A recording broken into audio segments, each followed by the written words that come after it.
Lukas 4 ayat 18 dan 19. Roh Tuhan ada padaku.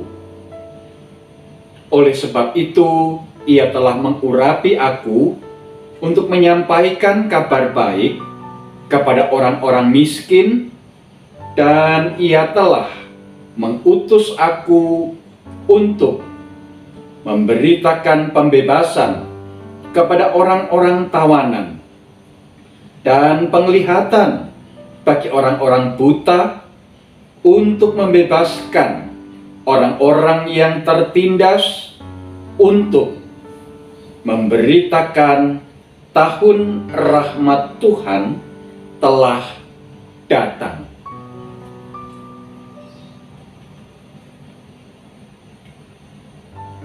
Selamat pagi, Ibu, Bapak, Saudara, anggota jemaat dan simpatisan GKI Taman Majapahit Semarang. Semoga pagi hari ini kita boleh mengawali hari yang baru ini dengan hati yang penuh dengan sukacita, juga dengan semangat untuk hidup sebagai pelaku-pelaku firman Tuhan.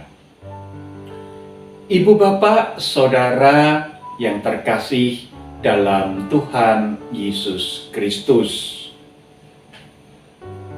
Ketika kita berbicara tentang kebebasan, pembebasan, kemerdekaan,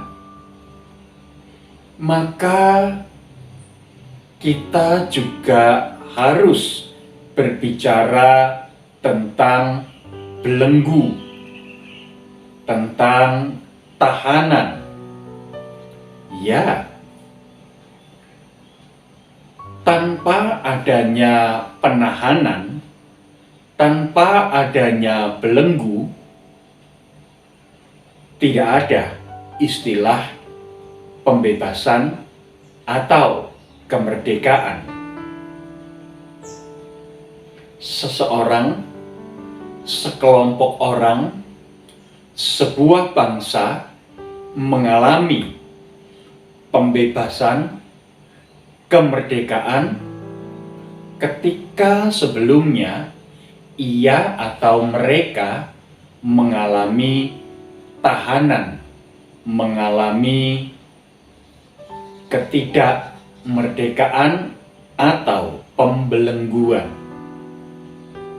Dan itu yang dialami oleh masyarakat Israel pada zaman Tuhan Yesus, bahkan pada zaman-zaman sebelumnya. Pada zaman Tuhan Yesus hadir dan melayani, berkarya di dunia ini, bangsa Israel sedang berada di dalam belenggu penahanan, belenggu perbudakan, belenggu penjajahan bangsa Romawi. Sangat tidak mengenakkan. Segala sesuatu gerak yang akan dilakukan serasa terbatasi.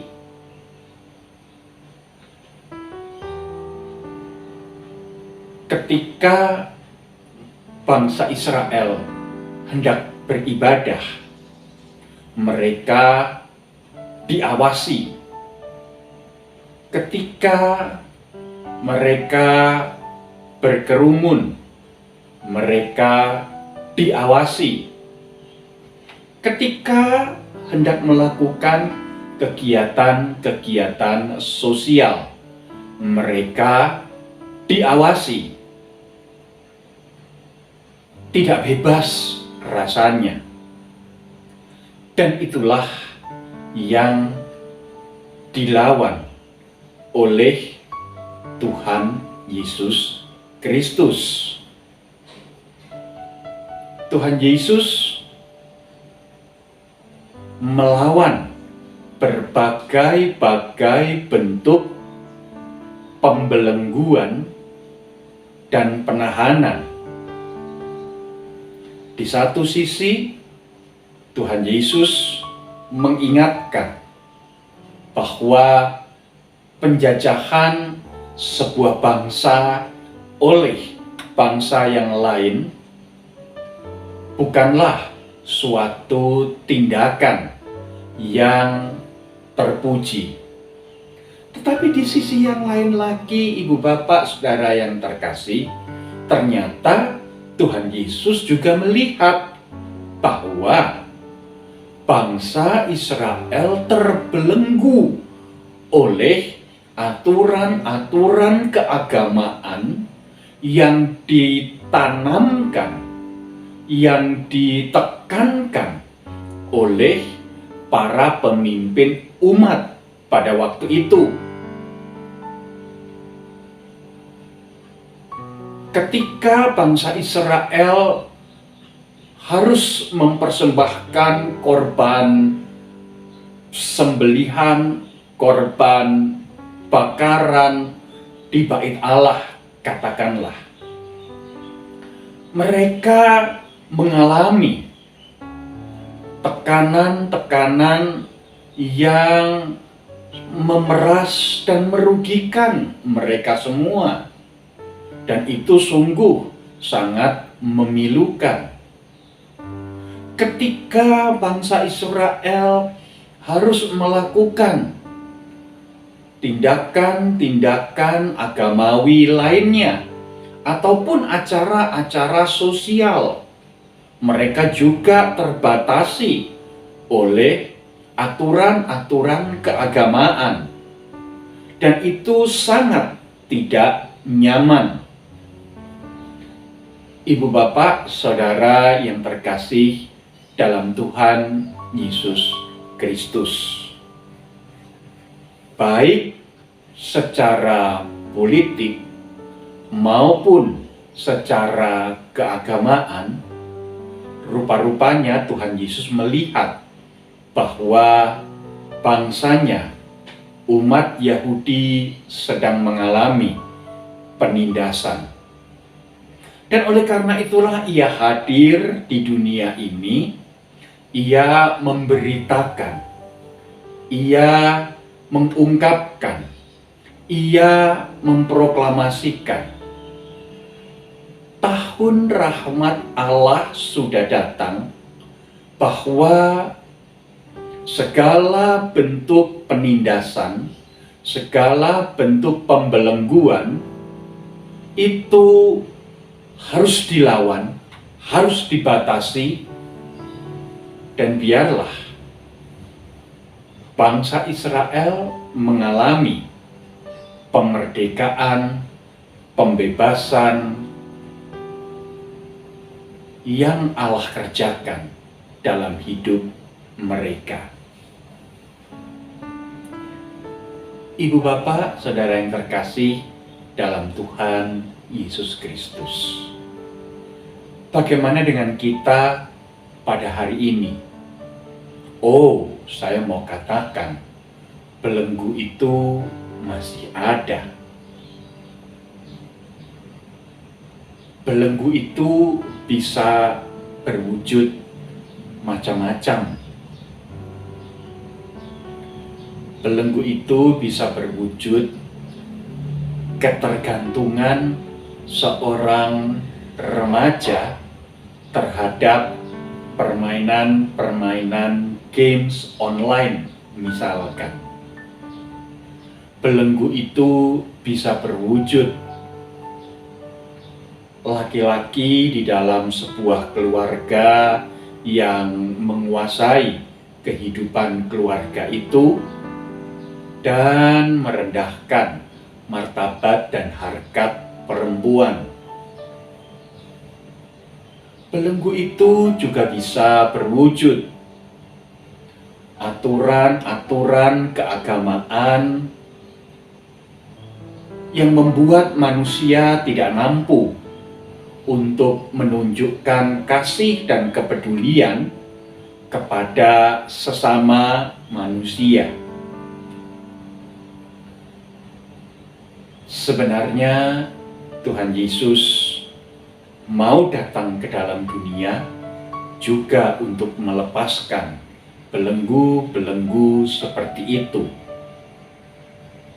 Dan oleh karena itu, Ibu Bapak Saudara yang terkasih, hari ini firman Tuhan mengingatkan kita.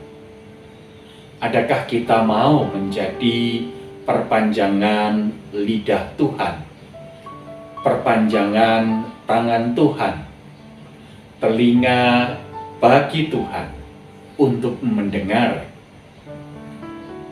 Mereka yang terbelenggu, mereka yang mengalami penindasan, mereka yang hidupnya tidak mengalami kemerdekaan dan kebebasan. Mari, Ibu Bapak Saudara yang terkasih, kita sediakan hati kita sediakan hidup kita menjadi instrumen, alat di tangan Allah untuk memberitakan bahwa tahun rahmat Tuhan telah tiba. Ya, Allah merindukan bahwa manusia boleh mengalami pembebasan di dalam kehidupan sehari-hari. Amin. Sekarang mari kita berdoa. Bapa Surgawi, kami bersyukur kepadamu bahwa Engkau adalah Allah yang hidup, yang merindukan dan bahkan berkarya di dalam kehidupan kami di dunia ini untuk membuat kami semua mengalami kebebasan, mengalami kemerdekaan dari berbagai bentuk belenggu yang membatasi gerak kehidupan kami sebagai manusia. Terima kasih untuk kasih setiamu dan karya pembebasanmu di dalam hidup kami. Dalam nama Yesus Kristus kami berdoa. Amin. Selamat melanjutkan aktivitas, Ibu, Bapak, Saudara yang terkasih.